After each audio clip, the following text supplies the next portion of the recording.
Chapter 10, Smoke, Flames, and Once AN, your reviews are appreciated. This isn't the longest chapter, but I'd like to think we've moved things along plot-wise. Chapter 9 by Lord Silvere claims Solace Harry's first opportunity to attend a Hogwarts staff meeting arrived far sooner than he would have liked, or perhaps it was far too late. If the first staff meeting had come to pass earlier, he might have been able to avoid an awkward subject that would inevitably be brought up at the meeting Professor McGonagall had pointedly invited him to attend. Deliberately timing his arrival, Harry slipped into the teacher's lounge and sat down on a corner chair just as Professor Dumbledore stood to call the meeting to order. "Let us begin," Dumbledore said, his blue eyes twinkling as his gaze passed over each staff member. It was as if the headmaster enjoyed nothing more than having a good staff meeting. Harry, on the other hand, was terribly intimidated by the other professors and dreading the attention that would come his way. "I regret that we've been unable to meet prior to this time," Dumbledore continued. "As luck would have it, the post-holiday season has been busier for me than even the holiday season was. However, I'm sure that the lack of a staff meeting has been no impediment to your teaching." A few of the teachers shifted a little in their seats as if agreeing. Harry wondered if perhaps they consider these meetings to be a little bit of a waste of time. He supposed that he would soon know for himself. Dumbledore passed a small stack of parchment sheets to Professor McGonagall. "Mr. Filch has informed me that several new humor-producing products have been introduced to the public recently. He fears that certain students may have stocked up over the holidays. He naturally has added them to the list of banned items." Harry took his copy of the list and barely glanced at it. Dumbledore didn't seem to expect anyone to study Filch's list closely either. Almost immediately, he moved on to other items. The owls and newts had been scheduled for the same days they were always administered. The prefects had been patrolling the halls and encountering only the usual problems. Professor Carmichael's dog had been fed a love potion. Your Potter,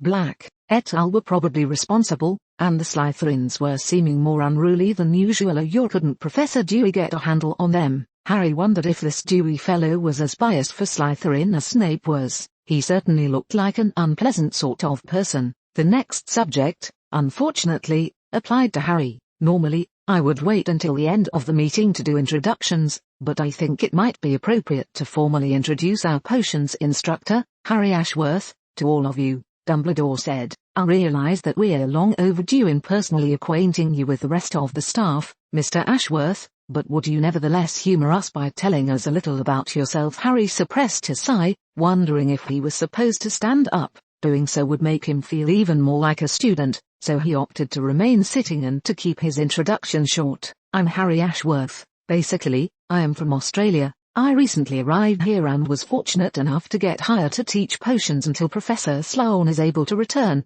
I'm rather impressed with the students in this school. I never thought that I'd have the opportunity to teach at Hogwarts." Seeing that he was already losing the interest of the staff, Harry concluded his remarks, hoping that he had not made too much of a fool of himself. "Fascinating," Dumbledore said, looking as if he really meant it. This was then followed by each of the staff introducing themselves at Dumbledore's prompting. They all said their name and some of them even mentioned what subject they taught. Harry sensed that they weren't really interested in making his acquaintance. Either they were anticipating that his tenure would be short or they thought him inconsequential, or both. "Our next topic of interest," Dumbledore said as soon as introductions had concluded, "is yesterday's incident in first-year potion class." Harry winced. This was the awkward subject he had not been looking forward to. He supposed that he would just have to get it over with quickly. "The first-year Hufflepuff Stebians melted a cauldron," Harry stated succinctly. The head of Hufflepuff House took offense at this.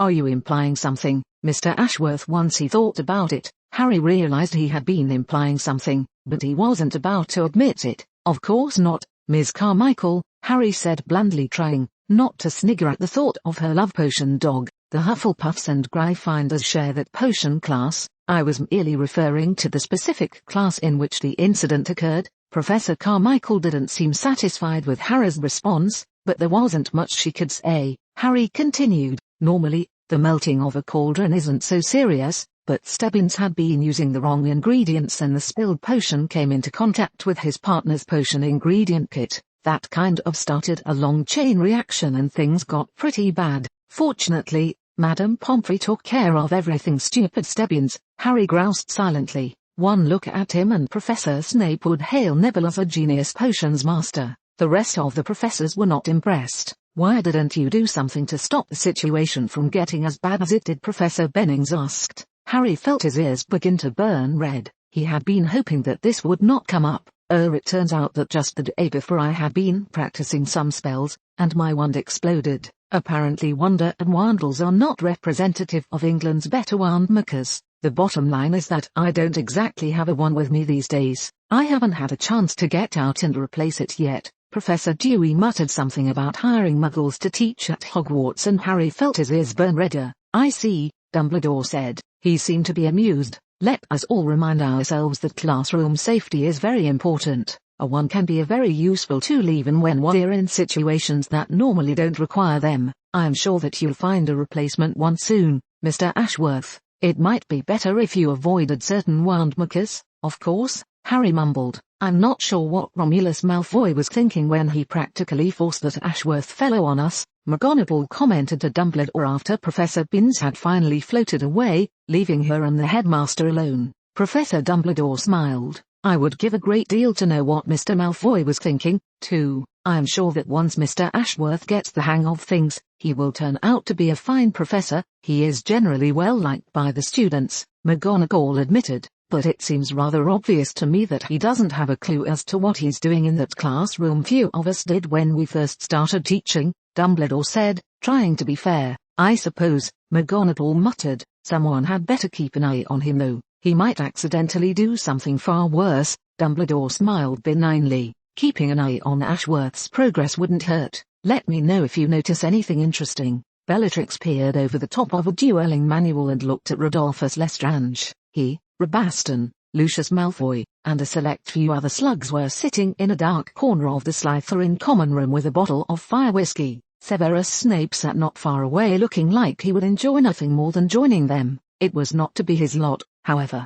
Rodolphus and his friends were laughing uproariously. Bellatrix was well aware of the subject of their laughter, as was every other student in the castle. It was only these fools who were doing the laughing though. Bellatrix ground her teeth as Rodolphus began the story yet again. "And then they said, 'Why didn't you do something, Ashworth?' Do you know what he said then?" Guffaws ushered in the next line. "I don't have a wand." "What a pathetic excuse of a wizard he is," Lucius drawled. Bellatrix shook her head. "If you're going to drawl so you don't sound like a slack-jawed nincompoop," she thought. "I've got an idea," one of Lestrange's crooners piped up. "Let's get some fake ones from the joke shop this weekend and send them to him with sympathy cards." More laughter. Bellatrix practically threw the book to the floor. "Idiots." She nearly stalked away from the room angrily and even considered throwing some well-merited insults their way to take them down a peg or two, but she remembered that she was supposed to be prying information out of the Lestrange brothers. She steeled herself, stood, and sidled over to where Harry Ashworth's wizards of interest sat plotting ways to waste their time. "Something tells me that Ashworth would catch on to what was happening by the second wand,"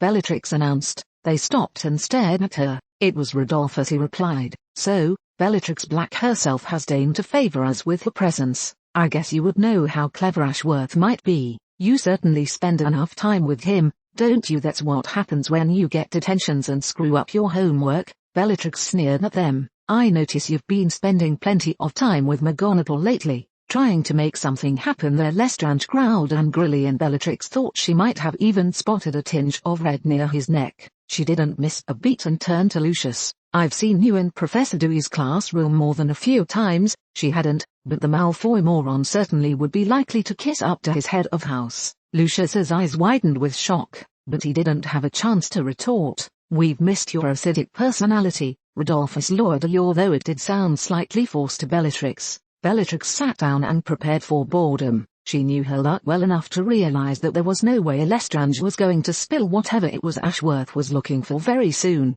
There was going to be plenty of talk that would make her tired all over, firstly or several nights worth probably. Nevertheless, she stabbed in the dark. "Tell me about your grand schemes, Lestrange. Tell me you want to do something cleverer than a first-year prank on a professor." It was Hogsmeade weekend. For some reason, Harry was excited even though he technically had the ability to visit Hogsmeade any time he so wished. Harry had already bundled up in a winter cloak and was on his way to the village, passing Filch in the long line of students with permission slips in hand. Technically, their names were on the list, but Filch was so stingy that sometimes they had to weigh the pieces of parchment their parents, or friends, had signed under his nose. Harry absently wondered whether Bellatrix would be irritated with him for leaving the castle without her. It wasn't as if he had committed to go to Hogsmeade with her, but she had taken to sticking around him on a fairly regular basis. At least an hour of her daily homework was spent on the end of his desk while he graded papers and desperately tried to plan lessons. She didn't always say much, but her facial expressions were enough. She wanted to know about his future and she wanted to practice dueling. Fortunately she had been too busy for the latter and for the former, only resorting to trying to guilt-trip him. Harry didn't think Bellatrix would ever be able to successfully guilt-trip him or especially if she ever found out about the "you killed my godfather" that was hanging over her. Would it ever be fair to try and guilt-trip her over something her future self had done? Harry shrugged and shelved the question. He had arrived at his primary destination. According to an owl-dropping splattered business directory Harry had found in the owlery, Simmons was the mostly likely place one might find a one short of going to Diagon Alley. You're also the only place short of shelling out the better part of a month's pay for a wand. Harry supposed he would have to pay Ollivander a visit eventually, but for some reason, he just didn't feel like going all that distance so he could be dissected by Ollivander's mystical, grey eyes. Harry entered Simmons and had a bell that had announced his presence. It kind of looked like it might have been made from bone.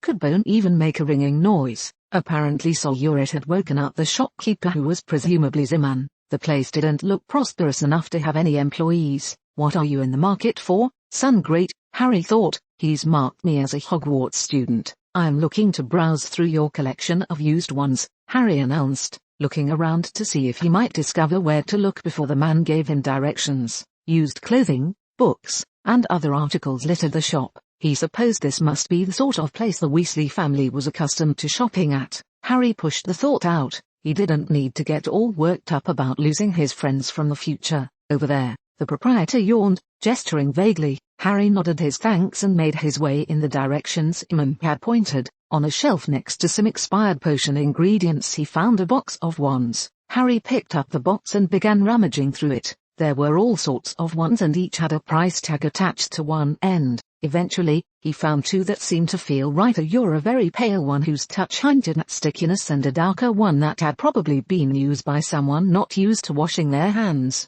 Harry couldn't make up his mind about which to buy, so he ended up buying both of them for a few sickles, rationalizing to himself that it was only wise to have a spare on hand, at least until he could get to Diagon Alley and buy a proper wand. With his new set of used ones, Harry wandered down the street to the Three Broomsticks. The visit to Hogsmeade had created in him a desire for some butterbeer. He stepped in from the cold, winter air to find the pub filled with Hogwarts students and the occasional adult. Most of the students were conversing, filling the room with a somewhat loud babble. Harry ordered at the bar and was able to find a small booth where he could sit in peace. He wasn't so sure that trying to sit down with any of the students would be a good idea. For entertainment, he contented himself with trying to name as many of the students as possible. Technically, he had the vast majority of them in his classes. He ended up doing pretty well. Some names came more easily. James, Sirius, Remus, and Peter were sitting at a table laughing merrily. Harry wondered how it could be that Peter had found himself betraying his parents in the future. It certainly seemed like his fellow marauders were treating him well enough.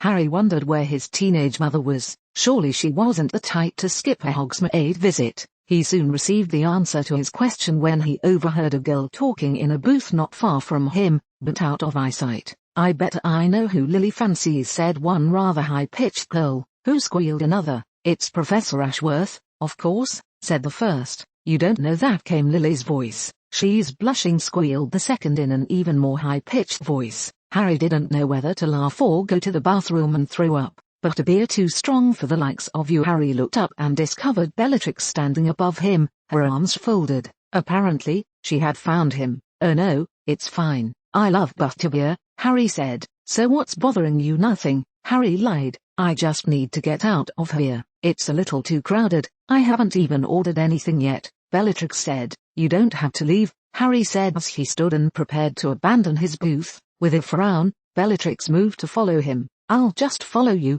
she said. Harry felt kind of sheepish, but nevertheless, he made his way to the door with Bellatrix. "I was thinking you might have taken the opportunity to get in with Lestrange or something," Harry said casually. I did, Bellatrix said, but Lestrange, his friends, and I only stayed together for a little bit. We kind of got separated. Oh, Harry said as they stepped out into the street. Apparently she had been trying to do something useful. He now felt kind of guilty. Last week, he had beaten the snot out of her, and then this week he had practically hustled her out of the leaky cauldron before she had been able to order anything. He supposed he owed her something. Why don't we go somewhere else? Harry suggested. There's got to be more than one pub in town. That would be nice, Bellatrix commented. She was looking toward the tea shop that Harry knew would in one future day be named after the infamous Madame Puddifoot. There, he asked, wincing. Bellatrix snickered. Not unless you want to get fired for trying to romance a student. Harry suddenly felt the probability of his being sick skyrocket.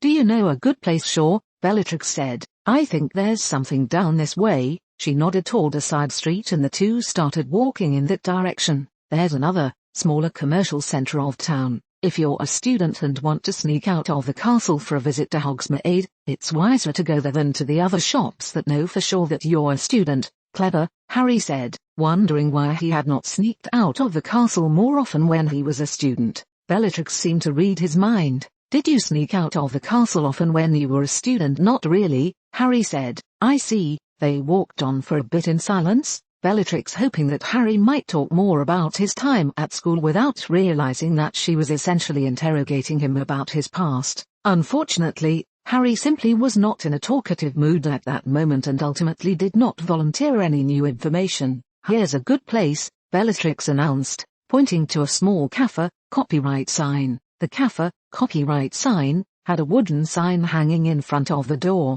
Painted on the sign was a wizard in blue. There didn't seem to be a name though. Bellatrix explained this. Ownership of this place has passed through so many hands that no one ever bothers to name it anymore. Harry nodded and the two of them walked in together. There were a few customers, a man drowsing at a table with a Daily Prophet, a few old ladies gossiping with each other, and a couple of wizards that looked like they might be having a small business meeting. The server eventually noticed them and gestured for Harry and Bellatrix to have a seat. She soon came over and asked what they would like to eat. Harry wasn't sure what to say because no menu had been provided. Bellatrix noted Harry's hesitation and ordered soup and sandwiches for both of them. The server left, but returned with 2 glasses and a pitcher of water. After she left again, Bellatrix took it upon herself to push the conversation along. Did you ever have a girlfriend, Ashworth? Harry shrugged uncomfortably, deliberating in his mind whether he wanted to answer the question. Sort of, he finally admitted. His first thought was jolly the wintry Hogsmeade weekend and the sighting of the tea shop had reminded him of his unfortunate outing with her, but then his thoughts turned to Ginny. He looked out the window to the street as he dwelled on Ginny and the rest of the Weasley family. Bellatrix didn't say anything for a moment. After a little bit, she opted to prod Harry for more. Sort of my best mate's little sister, he admitted forlornly. We started dating for a bit, but then things got busy. Eventually, she died. I guess, perhaps we should have dated anyway. Some would have been better than none. I see, Bellatrix said quietly, turning to the pitcher to fill up her glass with some water. It was probably time to change the subject. Maybe you could give me more details about what I am looking for with regard to the Lestrange slugs. Harry was happy to talk about something else. I'm pretty sure that Lestrange is acquainted with or will be acquainted with certain persons of interest. Establishing that the connection exists and with whom it exists is important, Bellatrix sighed. Hogsmeade weekend is the perfect opportunity for the Lestrangers to meet up with whoever you're interested in. I really did try to stay with them. Harry shrugged.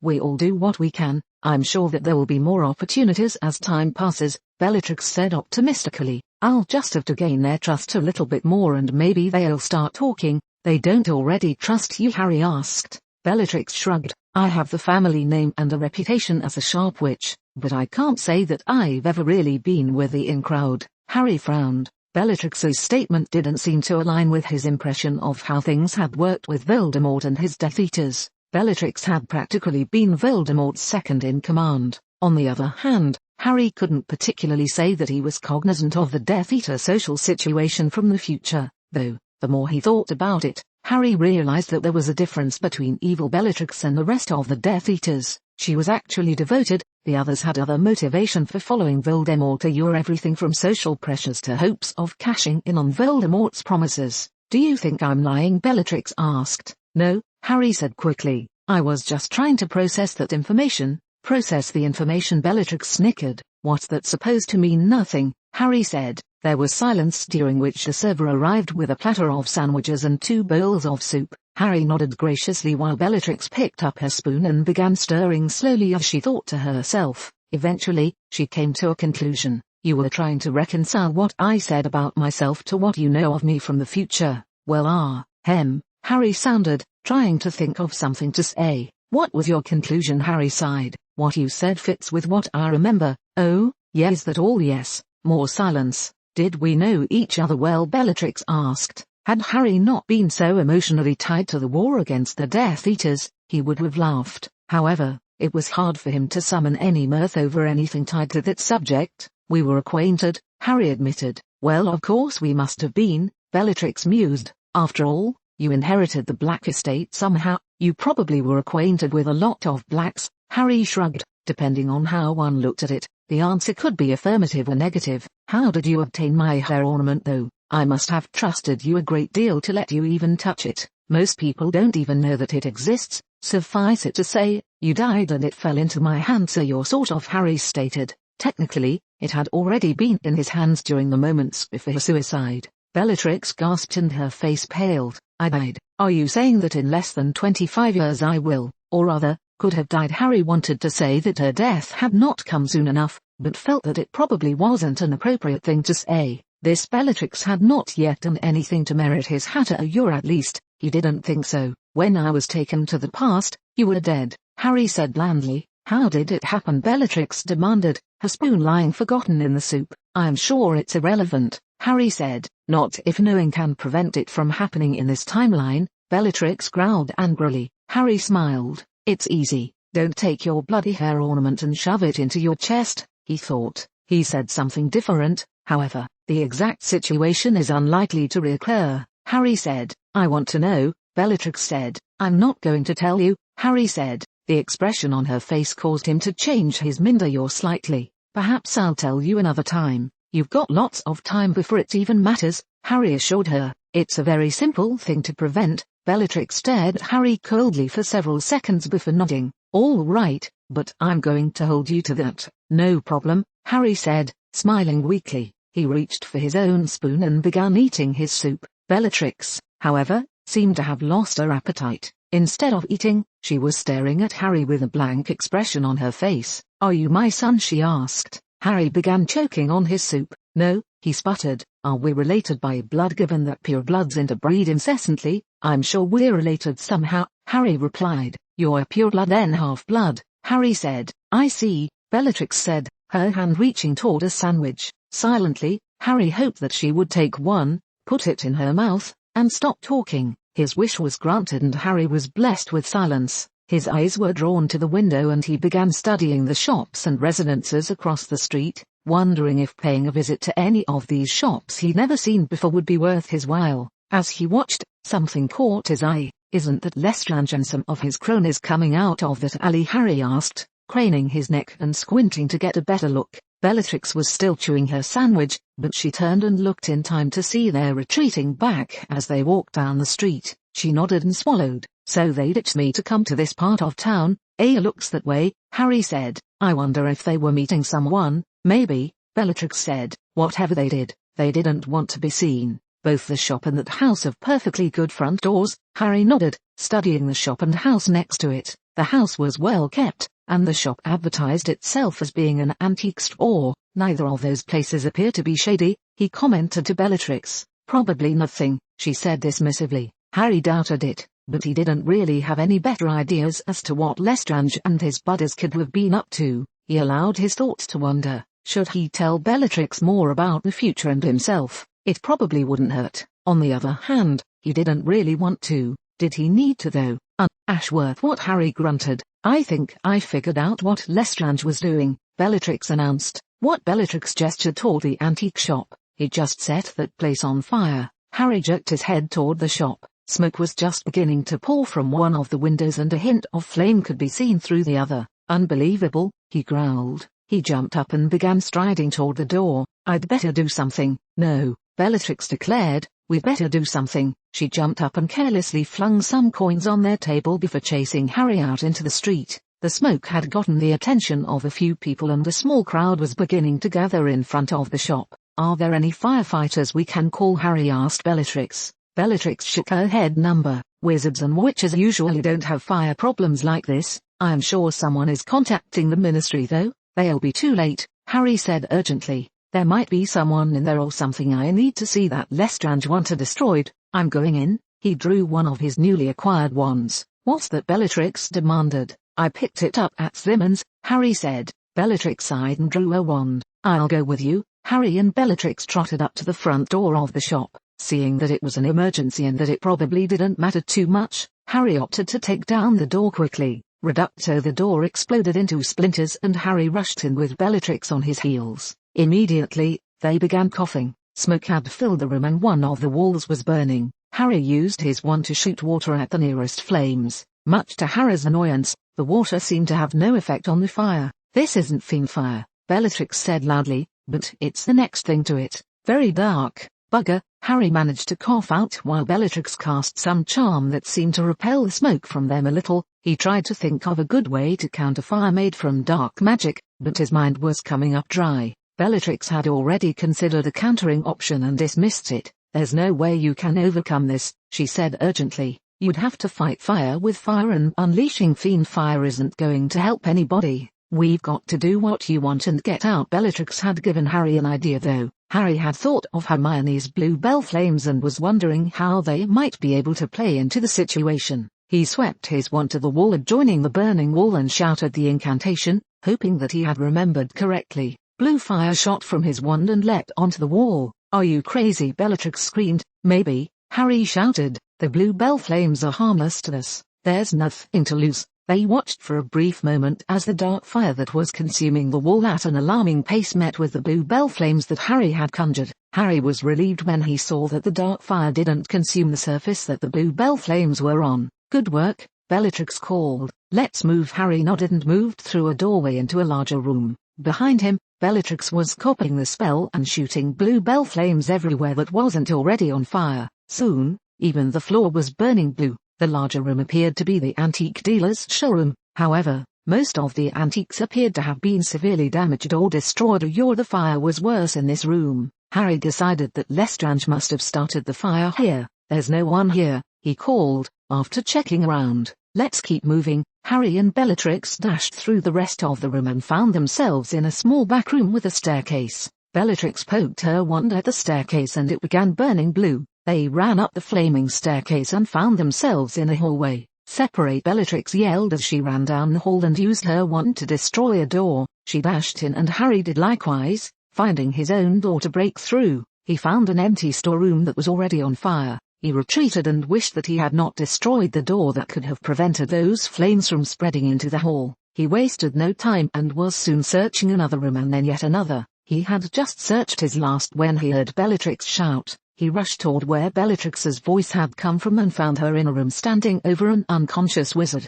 He's still alive, Bellatrix said. Can you side along apparate him out of here? Yeah, Harry said, trying to think of the last time he'd apparated in tandem. It was funny how one could get distracted by such trivial things in the middle of an emergency. I'll see you outside, Bellatrix said. She turned and disappeared with a plop. Harry grabbed the unconscious wizard and tried to force him into a convenient position. He waved his wand and in pop, Harry found himself standing outside with the wizard in his grasp. Professor Dumbledore appeared with a pop slightly down the street from the burning shop. Several other pops echoed his and he spotted ministry employees arriving and rushing toward the fire. He too walked in that direction, but not nearly as quickly. Alastor Moody had alerted him via the flute that there was a fire in Hogsmeade. Dumbledore had opted to look into the incident. There had been too many such incidents lately. What he saw, or rather, heard, as he approached the former antiques shop surprised him. It was Bellatrix Black. Pine.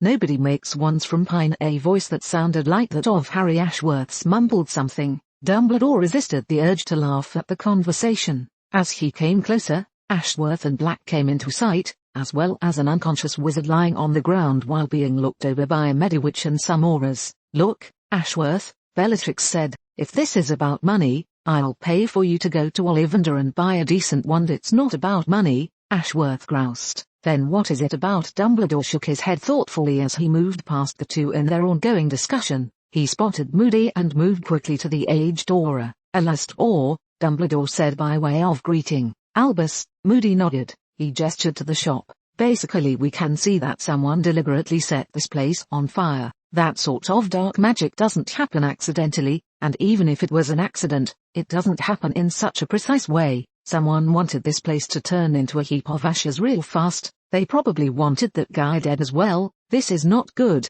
Dumbledore said slowly. "I suppose Mr. Ashworth and Ms. Black are involved. Apparently they rushed into the shop and saved the guy." "How extraordinary," Dumbledore said. "I hope no one can say that either of them might have set the fire in the first place." From the expression on Moody's face, Dumbledore could see that the aged Aura wished that it was the other way around. "All the witnesses agree that those two weren't in position to start the fire themselves," Moody said. "I checked that theory out already, yet the question as to why they rushed into a burning building remains." "I suppose," Dumbledore said, "could be anything from heroism or criminal stupidity," Moody growled. "I'll give them one thing, Thalia, they did some neat spell work in there. By the time that dark fire burns out, there will still be portions of the shop standing." "Not very much though," Dumbledore noted as he glanced at the flames consuming the outside walls of the shop. "When you're dealing with that sort of fire, anything at all is impressive," Moody commented, giving a sidelong glance down the street at Harry and Bellatrix, who were still discussing something in somewhat heated voices.